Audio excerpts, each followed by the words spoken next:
Welcome, friends. Today I want to talk about the purpose, the reason why we need to change our thoughts and our consciousness.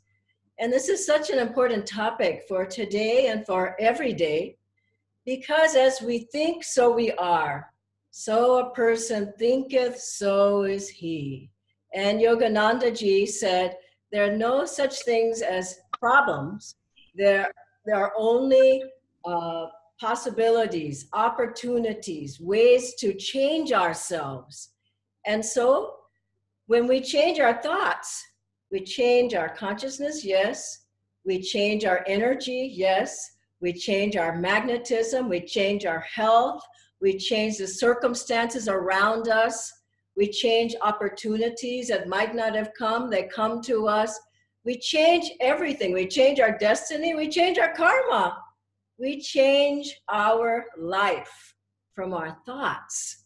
And if our thoughts are expansive, are of higher consciousness, are attuned to higher realities, are attuned to the divine mind, are attuned to solutions, then just like raising your antenna up or tuning in on a radio station, then you're just flooded with ideas, with joy, with inspiration in your life. I like to start with a story from my own life.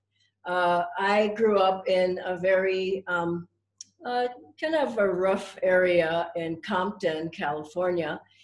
And I've had the blessing of going to a very good college, UC Berkeley.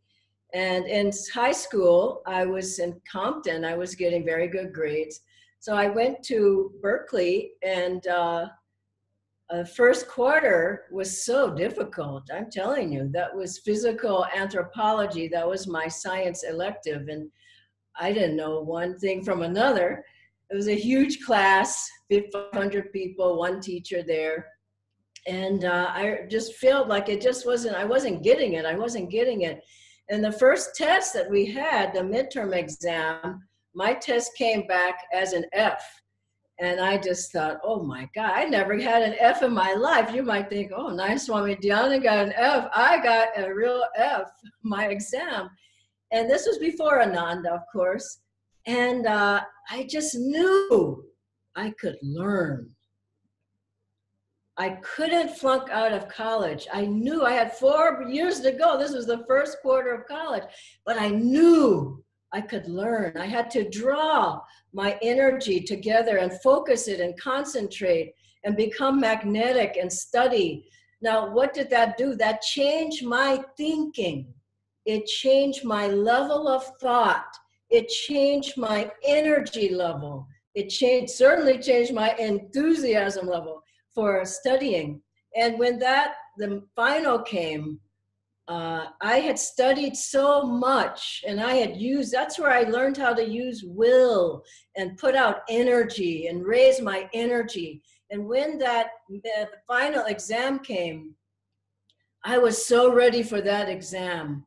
I had spent hours in the library just studying and all the time just thinking about it.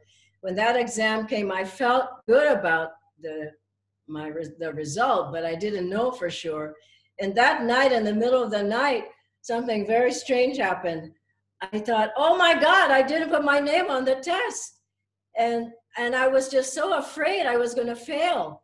So in the morning, I ran to the TA's office, teacher's assistant, and I told him what had happened. And I had red ink. And so what happened was that we looked at all the papers, and I said, that's my paper over there. There were 500 papers, and my paper had an A on it. Now I had lifted all the way up from an F level to an A level, from changing myself, changing my thoughts, changing my energy. And this is what we have to do. We can't just say, oh, it's okay. It's not okay. We have to lift up. And I remember I was reading the story of, hearing the story rather of Master with Swami Sri Teswarji in the ashram. And when Swami Sri Teswarji told him that he had mosquito consciousness, because Master, every night he would set the mosquito curtain and he would get ready, prepare everything for the night. And then, but he was just bothered by mosquitoes for the whole time. And he kept saying, Master, why do we have to have these mosquitoes here? Why do we? And this is people complain all the time. Why is it this? Why is it that? Why is it hot? Why is it cold? And Swami Sri Teswarji said, it's you. You have a mosquito consciousness. Change yourself. And so he changed himself. Now, how did he change himself? I was hearing Swami Kriyanandaji talk about this recently. And he said, he didn't affirm it away. He lifted his consciousness up. Isn't that a beautiful thought? He didn't say no mosquitoes, there's no mosquitoes, and mosquitoes are biting him everywhere. He lifted his consciousness up to go to another level. And this is what we as yogis have to do, to lift our consciousness up. Now, on the conscious level, if we stay there, the conscious level of our mind is problem-oriented. This is a problem, that's a problem, everything around us, he's a problem, she's a problem, work's a problem, problems everywhere. But the level of super consciousness is solution-oriented. But the level of problem consciousness, you see, we heard of the story of Swami Kriyanandaji with Yoganandaji. Yoganandaji was very clear on where your consciousness should be, uplifted. This is why we look here at the spiritual eye, we meditate. This is why we bless here. This is why people wear the bindi here. Because we want to uplift our awareness and our consciousness and live from a higher state of consciousness. And so Swamiji was walking by Yoganandaji one day, and Master asked him, well, how are you, Walter? Like, what state of consciousness are you in? And Swamiji was young and new, and he said at that time, well, and Master said, that's good. And he just didn't want to hear about it. There was a man who was another man in the monastery, and Swamiji told us he was always so low energy. Now, who wants to be around low energy people? You can just feel the thoughts are, I'm tired, I'm weary, I'm lazy, I'm just, those thoughts just paralyze you. And Swamiji said, that after that, when a man would leave, he'd have to burn incense because it was such a heavy vibration. Master would say to that man, come out of that body, come out, lift yourself up. And then Master used to tell the story about a woman who, she had had a surgery. And she said, oh, it was a harrowing. She'd go over, she came for counseling and she'd talk about the surgery. So she came several times and she had the same topic, the surgery. So finally Master said, well, oh, now when was the surgery? And she said, 20 years ago. And he said, you're still being operated on every day of your life? And you think about it, people say, no, I'm not attached. I'm not touched by it. I'm not. And you say, well, what about that? What happened to you when, you lost your job back in the 80s? Well, they shouldn't have done that to me. You're still attached because that is in the level of consciousness where you need to lift up, a conscious or subconscious. I'll go into that in another class. Then there's the great story of the fellow who was jinxed.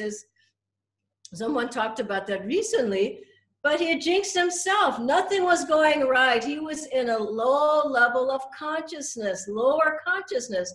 And Master, he was the brother of one of the monks or one of the members. And Master said, I'll de-jinx you. Now, what did he do? He put his thoughts in that man's consciousness to help him, to uplift, and everything went fine in his life then afterwards. So we want to lift up to a super conscious level of thoughts. It's wonderful to live there. We may live there once in a while. We should live there much more. Yoganandaji, from the spiritual eye, he would taste foods. He would taste the food he was cooking. He would energize his body from the spiritual eye. He didn't need to move anymore. It was all from this level of consciousness, super consciousness. And on that level, it's answers come and inspiration, and people come into our lives. I was listening to a wonderful story the other day about our Hansa temple at Ananda Village in California, USA. And the fellows were building that temple there. It's still a wonderful temple there at the village. And they didn't know how to build the roof because Swamiji had designed, he wanted a kind of a, like it was a bird, Hansa, like swooping out over the hillside. He wanted that kind of a roof. And so they had built everything else except for the roof. So they said, well, we just don't know how to build this. What did they do? I love this story. They sat and meditated. How do we build this? I don't know if that's what they're thinking specifically, but they sat and meditated. A car drives up, a man gets out. He says, oh, what are you people doing here? And they said, oh, we're building this, but we don't know how to build the temple. He says, I know how. I'm probably the only person in the whole county who knows how to build that. You see how wonderful? They had that thought of how do we do it? How can we do it? And an opportunity came. It magnetized someone to come and help them. And it's just a wonderful way to live. If you can live in the realm of answers, of solutions, of inspiration, the insights come. I remember when Swami Kriyanandaji worked on Master's writings of the Bhagavad Gita. And the first day he said, oh, I don't have the manuscript, so I have to work from what I have here. And what a wonderful thing. He had this pamphlet called Keys to the Bhagavad Gita, but he had his mental notes, more than anything, his mental notes, what he remembered from sitting with his guru. And what he remembered, how did he remember? He didn't go into details with us very much, but he said later that his thoughts were aligned to his guru, that he lifted his consciousness up to meet the consciousness of Master. And he said, Master's writing this whole book through me. After the first day, he said, I don't know quite what to do. The next day, he says, leave me alone. Master's writing the whole book through me. And 600 pages in 2 months. Now that's attunement. And that's reaching up. This is the point of a disciple's and a yogi's life, to be able to reach up to that level. And then as we do that, we can also remember that, yes, we do our part, but the thoughts of a master change your thoughts. Master said thoughts are universally, not individually rooted. And the thoughts of a guru, just like you can be thoughts of another person. You're with another person. If they're low energy, you kind of feel low energy. If they're high energy, you're going to feel high energy. And you know that thoughts you have, oh, I had the same thought. Somebody will say that. Or somebody will call you just at the moment you have that thought of that person. So we know that that happens. But a master's thoughts are very powerful. They change your consciousness. Swamiji said he would sit with Yoganandaji and his whole being would just lift up, and he'd feel like he was just bursting out through the spiritual eye from the energy and magnetism, but also the thoughts themselves definitely change our thoughts. And so what happened with Yoganandaji, he would work with the disciples and their thoughts. And there was one wonderful story of, there was 2 women disciples, Gyanamata and Miramata. And they were supposed to die like 20 years, 10, 20 years before they left their bodies. And Master said, no, I'm keeping them here. And one day some divine, I think it was Gyanamata, she heard a divine voice, or a voice, not a divine voice, but a voice saying, I'm going to take you soon.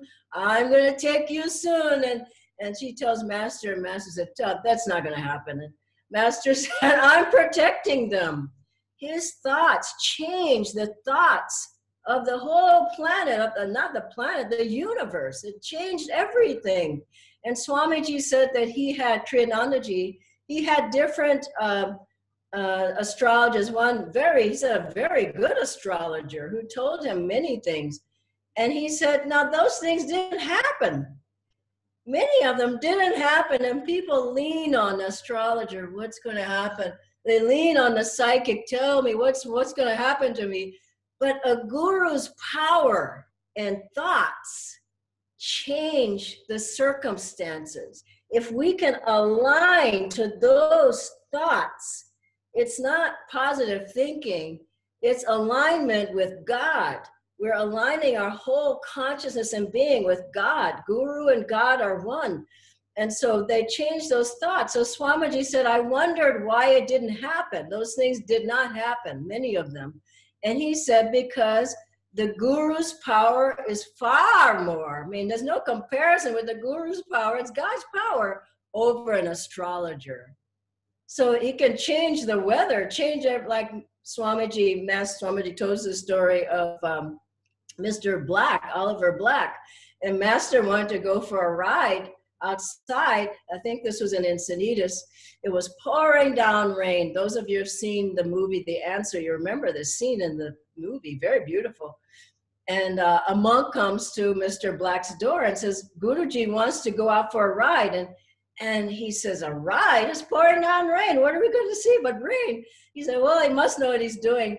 He goes out from the time he puts his coat on, his rain gear, he opens the door, he walks out the door, he looks out, the car is dry, everything is dry around him, the ground is dry, the sun is out, the sky is clear, and Master's standing over there by the car, and he says, it's for you, Oliver. Let us remember that if we can align our thoughts with the Master's thoughts, instead of, oh, I'm getting weaker by the day. I see people doing this. Help me. I love that story of the servant of Babaji, who an astrologer told him. And I'm not saying astrology is wrong, but don't put everything on astrology. Put it on God and gurus. If you have a good astrologer, God can work through them. But so Shankarji in that time was an astrologer during that time, and Babaji had this male servant. Now, why the servant went to get his astrological reading, I don't know. I think it's part of the Leela when he had Babaji there. So he goes to Shankarji for his astrological reading. And he says, oh my God, you're going to die tonight. It's just, I mean, you have to die tonight. It's so clearly stated here in your chart.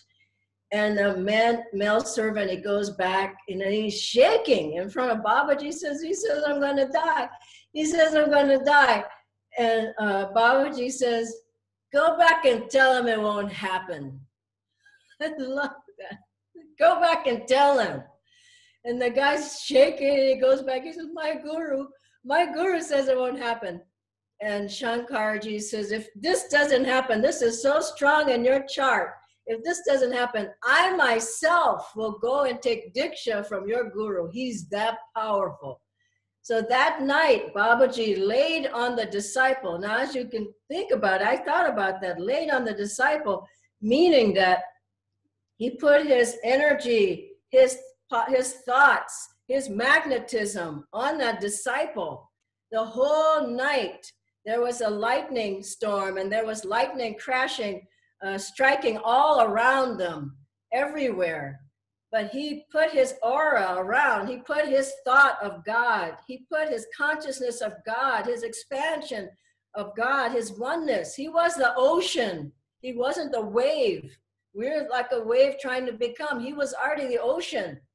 And what happens? The night passes, the little guy gets up, and I'm sure he was strengthened by that experience, and he probably bowed down at his guru's feet for a long time. And then he goes to Shankarji and he says, he presents himself, and Shankarji says, I'm coming with you to take Diksha from your guru, Babaji. What a great story. We shouldn't fear. Everything will improve. Everything will improve. Swami Shri Teswarji said, if you're making the spiritual effort now, do your energization. Some people are doing 3 times a day now. I remember one woman told me last year, years back, oh, I said, what about energization? She said, oh, I haven't energized for a year. I said, good luck. A year without energization? Most people now, I'm putting it out, are doing at least twice a day. Some people thrice a day, taking energization breaks all during the day. Meditate more. Have time with God, and remember those wonderful words that everything will improve if we put out the effort. Master said to his disciples, you all will go through many difficulties when I am gone, but it doesn't have to be if you will stay in tune. So I would like to close today with a practice of staying in tune. As I was saying earlier, we look here at the spiritual eye. This is the seat of soul awareness, the seat of God consciousness, the seat of light, the seat of enlightenment within our bodies. We look here at the point between the eyebrows. Swamiji said, one of the acharyas said, he said, 5 minutes I looked there and I got myself out of a mood. You can say the same. Do it 5 minutes. Get yourself out of fear. 5 minutes. Get yourself out of worry. And we look here and we look into the light, the golden ring of light, as Paramahansa Yoganandaji described it. We come to the tunnel of gold, the blue field, an ocean of wonderful blue light. I remember it was sort of a hilarious thing. I've been teaching this for some years. I was in Italy teaching this once, and I said, asking people, what did you see? And did you see anything? I never heard this before or after, but one man said, I only saw a gorilla. So I hope you don't see a gorilla. You'll be seeing a golden ring, the blue field, and a silvery white star in the middle. And Master said, if you can go into Om, nothing will touch you. Dr. Lewis would look at that point when he was sailing and about to capsize the boat. Boat was about to capsize. He looked there and he felt the protection and the strength, the centeredness and the power of God. And then he was able to get back to shore. So let's do that now. I'll stand, but you all please sit where you are. Inhale, tense the body, and relax. Once more. Fill your body with energy. Tense, get rid of any thoughts, lingering, worries, fears, doubts. Exhale. As you exhale, release them. Inhale, joy, courage, inspiration, attunement. Exhale, worries, negativity, low energy. Now bring your arm forward. I hope you can see this parallel. Then lift the arm up to about 45 degrees with the thumb up. I'm doing this because there are a lot of new students, I'm sure, about at level with the top of the head. Look at that point, your thumb straight up. Close the eyes and keep looking up at that point with closed eyes and out. Keep the eyes closed, bring your hand down. If thine eye be single, it says in the Holy Bible, thy whole body will be filled with light. This is the point of the single eye, the spiritual eye,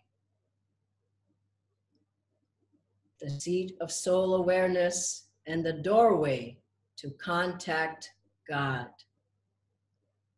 Master said, send your thoughts, your prayers out at that point. Let's keep our consciousness uplifted at this point now for 5 minutes as we close the session today.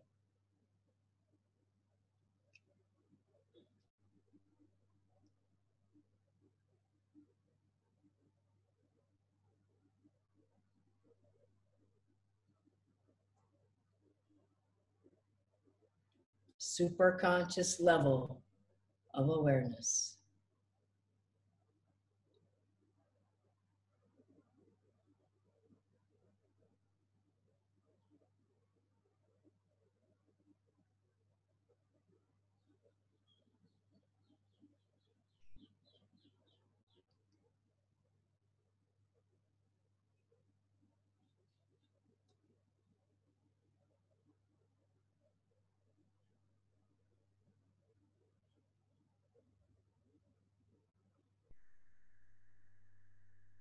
you feel to, you can chant mentally Om at that point. Om.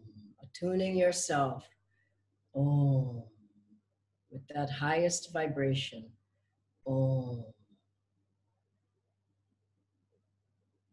Those who are disciples of this path that can also chant Om Guru or Om Babaji. Om. Looking up at the spiritual eye.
And try to see now, if you can, a golden ring of light or blue field in the middle of that light, or both.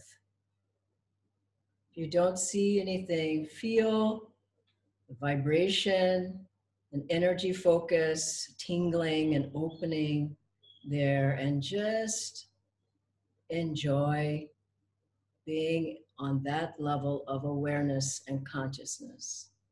The doorway to God consciousness.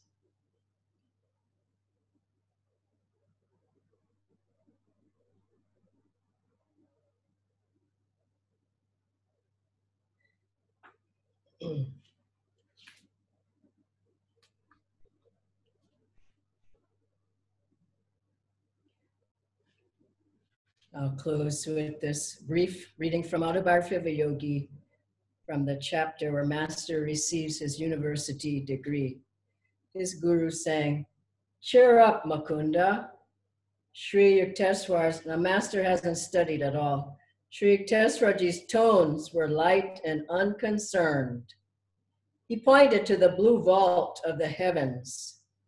It is more possible for the sun and moon to interchange their positions in space than it is for you to fail in getting your university degree. On the day I received my degree from Calcutta University, I knelt at my guru's feet and thanked him for all the blessings flowing from his life into mine. "Get up, Mukunda," he said indulgently. "The Lord simply found it more convenient to make you a graduate than to rearrange the sun and moon." I hope to see you at many of these sessions. I'll just read to you some of the topics I like to go into in these next weeks. Does God really hear our prayers? Be even-minded and cheerful.